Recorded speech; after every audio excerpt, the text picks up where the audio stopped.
Hello, beautiful people. How are we doing today? We are back at it once again with the book 3 Feet from Gold by Sharon Lechter. And guess what? We are into chapter 10.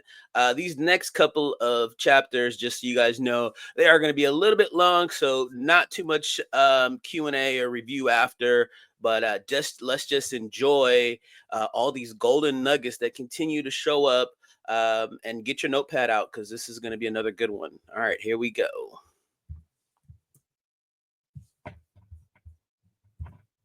The man who actually knows just what he wants in life has already gone a long way toward attaining it. Napoleon Hill. Chapter 10, Masterminds. Yes. Although it was not the usual California sunshiny day outside, Buckland's smile brightened the atmosphere inside the cab as he slid into the back seat next to Greg. "I understand you've been quite busy," he said. "It's been incredible," Greg exclaimed. "I can't believe I get to do this for a living, traveling around the country, meeting the greatest people alive and sharing their insights. I mean, as a profession, I'm not making much of a living so far. In fact, I'm not even getting paid to do this, so I'm really stressed out financially. But I am learning so much that it is totally worth it. If this book turns out as I hope it will, and if I find the right publisher, it could be a bestseller." Buckland said, "A privilege indeed. Few people have had the opportunity to pursue their passions and dreams." Well, let me rephrase that. Everyone has the opportunity, but as I wrote you in a note, not everyone does something with it. By the way, I spoke with Don Green the other day, and he is pleased with your progress. He said he set you up with a mutual friend of ours, Dave Lineker. "Yes, it was one of my favorite interviews to date. Talk about not quitting 3 feet from gold. That guy has some thick skin." "What did he tell you?" Greg pulled his notepad out of his pocket. Buckland noticed that it was getting a lot of wear. Its cover had lost its shine, and the edges had become blunted. The pages themselves were wrinkled from use. Buckland noted how many pages Greg flipped past before he came to the one he was looking for. "Here it is," Greg said as he scanned his notes to one that read, "People give up too soon." "Dave told me how hard it was when he started his business back in the early 1970s. Suddenly, he interrupted himself. "Hey, wait a second. Where are we going anyway?" "Don't worry," Buckland said mysteriously. "You'll know when we get there. Now, continue telling me what Dave said." "Well, Remax is the fastest growing real estate franchise in the world today, even in this tough market. More amazing is the fact that Lineker did not fold his cards and give up in the early years when times couldn't have been worse. He said the company was $600,000 in debt. He had made the mistake of starting in the recession of 1973 when the housing market collapsed and the financial backers had withdrawn. He confessed that everything the company could do wrong, it was already doing wrong. Most people would have just called it quits and moved on to something else. But there was a small group of believers, and they decided to stick it out.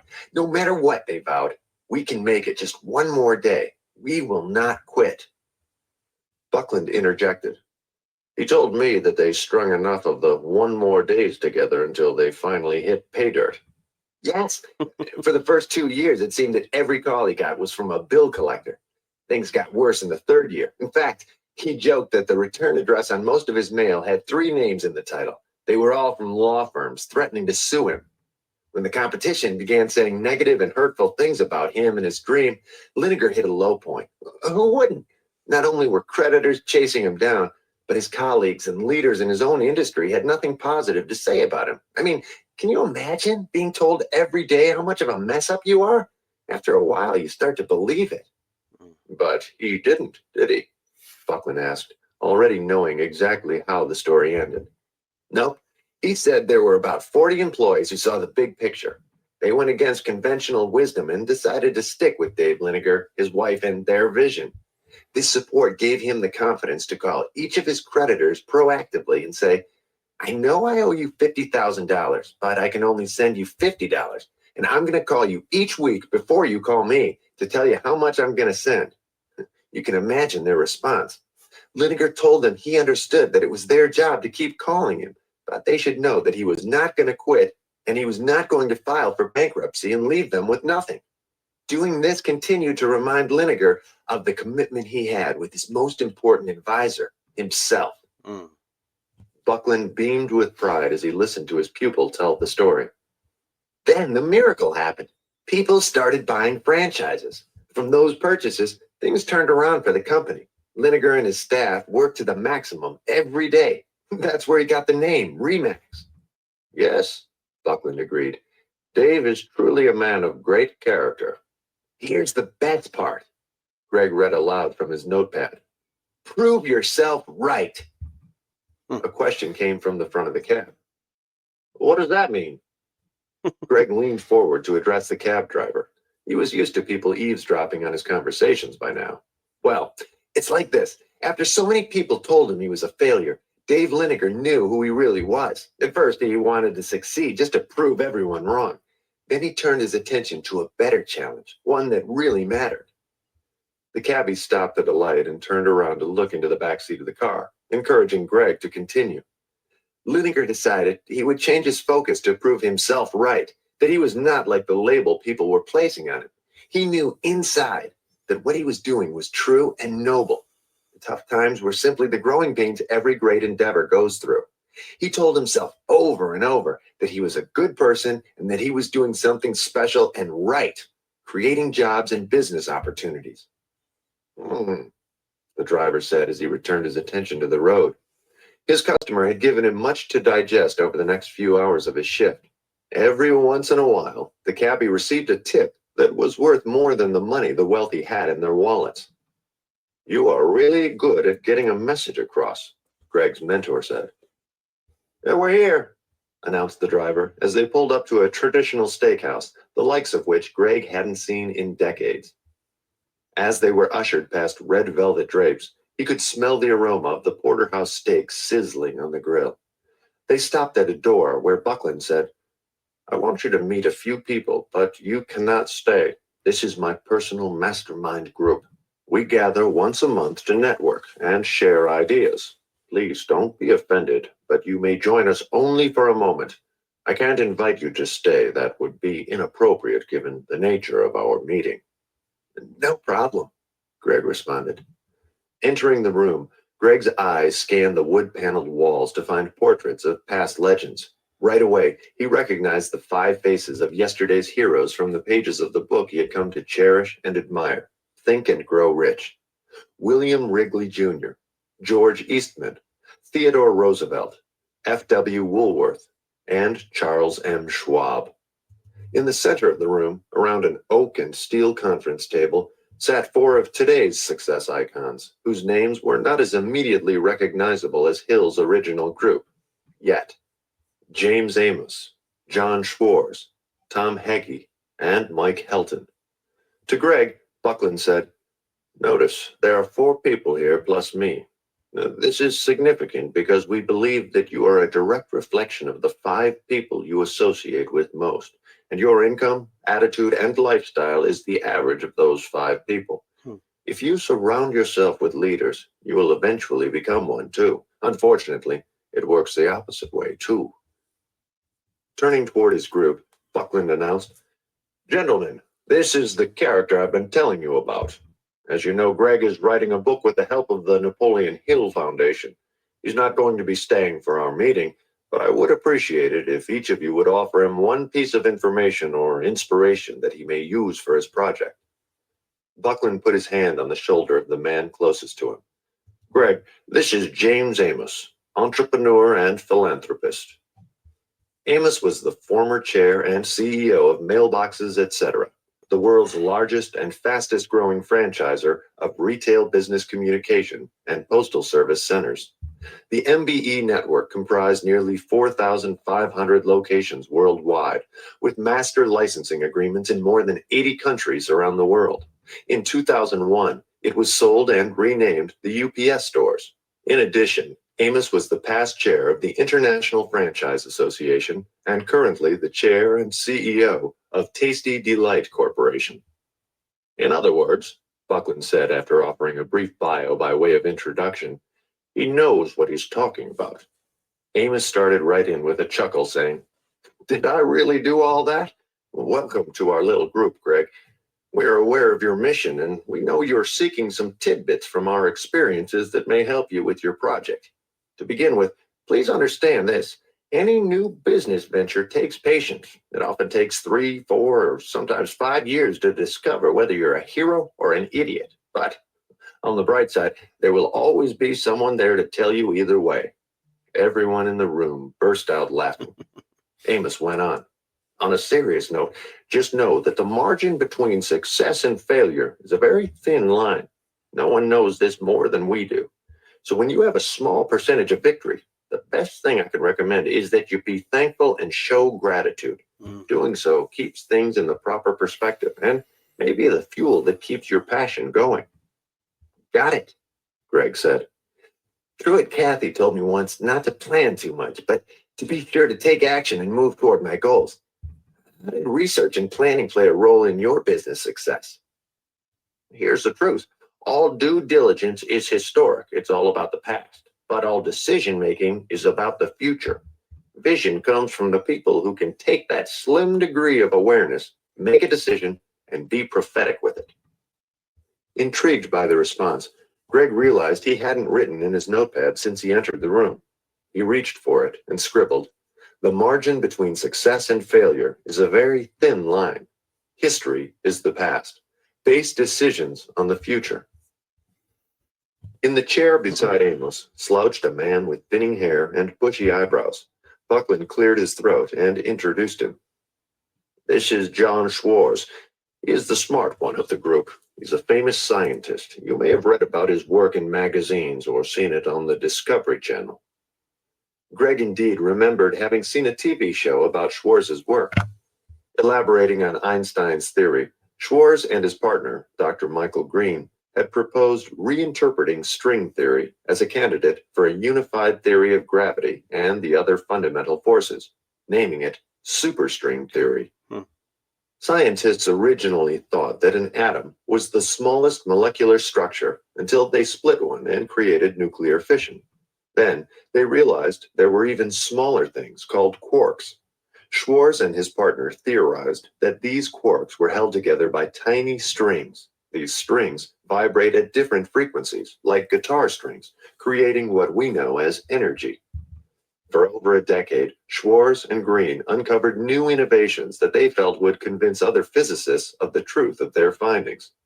But the science community considered their theory preposterous until 1984, when they discovered how certain apparent inconsistencies, called anomalies, could be avoided.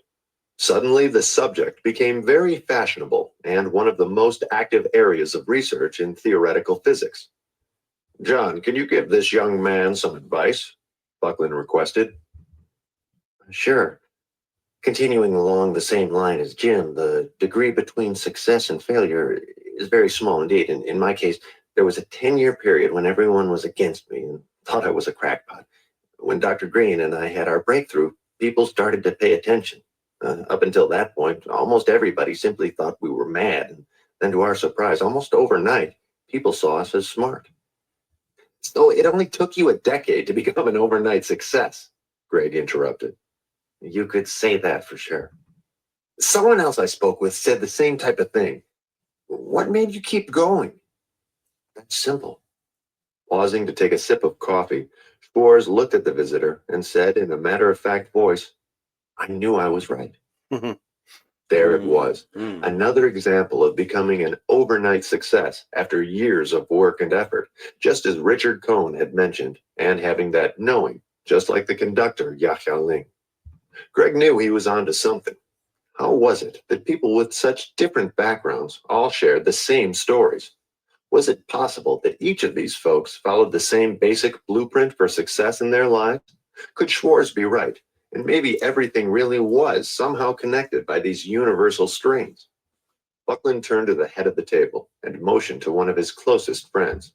"This is Dr. Tom Heggie. He's the well-dressed guy of the group, a world-renowned business leader, author, speaker, and humanitarian. He's chair and CEO of IGA, the world's largest voluntary supermarket network, with aggregate worldwide retail sales of more than $21 billion per year. Even I'm looking forward to hearing what he'll say. Mhm. With arms folded and resting on the table in front of him, Peggy stared right into Greg's eyes, as if no one else was in the room. Son, are you prepared for no? Excuse me? Understand this. Your degree of success in anything you choose is in proportion to how many no's you can sustain, while, of course, staying excited throughout the process. The number of no's you're willing to go through to get to the desired result will dictate whether you succeed or fail. The others in the room murmured in agreement. No is the second best answer you can get. At least it lets you know where you stand. It's those pesky maybes that really get in the way. I once heard a fellow say, if you're willing to ask enough young ladies out, eventually you'll get a date for the dance. The same applies to pretty much anything you want in life.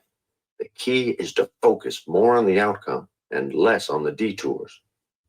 The others reflected on the comment, smiling as they remembered their own business ventures, both the successes and the failures, as he continued. Point is, the more rejection you can handle, the stronger and more capable you will be when the yes finally comes your way.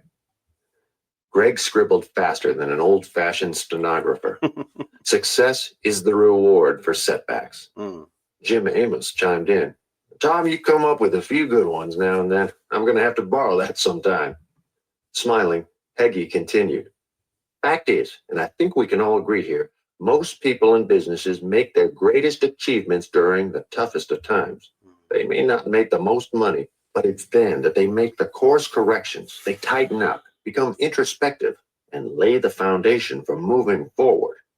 Agreed, offered Schwartz as Heggie finished his thoughts with one final message. The trick is to stop running around with other people who are all considering giving up. If you feel like quitting, surround yourself with others who simply will not quit. Energy feeds off itself, so spend your time with the right people and have faith. Positioned next to Tom was a man whose demeanor made him seem larger than life. At 6 feet 5, he was a giant of a man who reminded Greg of the Western movie hero John Wayne. I've got something to say. My name is Mike Hilton. I'm president of a little company you might know called NASCAR. Greg joked back, yeah, I think I heard of it. Being a true race fan himself, Greg was familiar with Helton's story. As a child in Bristol, Virginia, Mike Helton loved to go to Bristol Motor Speedway with his dad and watch the races. He attended King College in Tennessee as an accounting major and worked for a local radio station while attending school. On the Saturday morning talk show that he hosted, Helton's favorite topic was racing.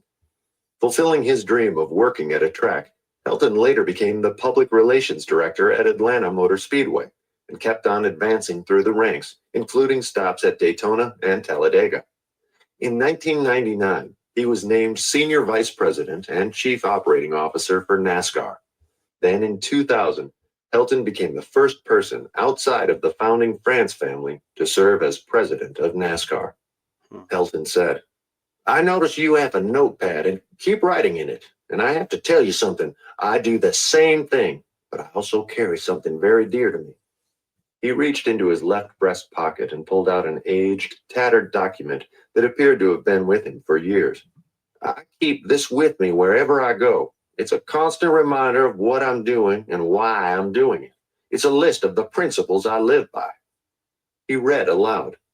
This comes from a book called Cowboy Ethics, What Wall Street Can Learn from the Code of the West by James Owen. Live each day with courage. Take pride in your work. Always finish what you start. Do what has to be done. Be tough, but fair. When you make a promise, keep it. Ride for the brand. Talk less, say more. Remember that some things aren't for sale. Know where to draw the line. Buckland said, That's good stuff, Mike. You know, after all these years, I never knew you had that with you. Hey, I'm a regular cowboy, Helton boomed, mimicking the John Wayne stance. Everyone around the table laughed again. Greg asked for a copy. Helton promised to email it to him when he got back to Daytona and finished his message with, In addition, understand this. You do not need a wall full of plaques and degrees to become successful in this world. Yet one does need to watch and follow the action steps of what successful people do. Okay, Greg, that's all we have time for now, Buckland said. As the eager student turned to leave, he thanked the gentlemen for their time and shared a discovery of his own. Want to know something funny? He said, holding up his notepad. A few weeks back, I set down a goal in here that I would interview 7 influential people by month's end. Last week, I spoke with a sports icon and a real estate magnate, and now I meet the 4 of you. Now I have only one more to go. I have no idea how these interviews would come about, but as I've learned, we don't need to know the exact how. We just have to have a strong enough why.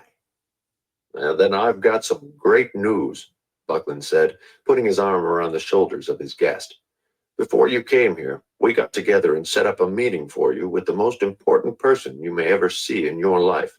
It's already done, so there is your 7th. Buckland congratulated Greg and handed him a round-trip airline ticket to Fiji, of all places. We want a full report when you get back. What? Greg thought. Who in the world could be that important and yet live all the way out in Fiji? He left the restaurant feeling 10 feet taller. He knew he had just had the experience of a lifetime, one that few people would ever know. Wow, that's so cool. Conceit All is the right, you guys. Let's such good stuff, man. I'm gonna go back and actually listen.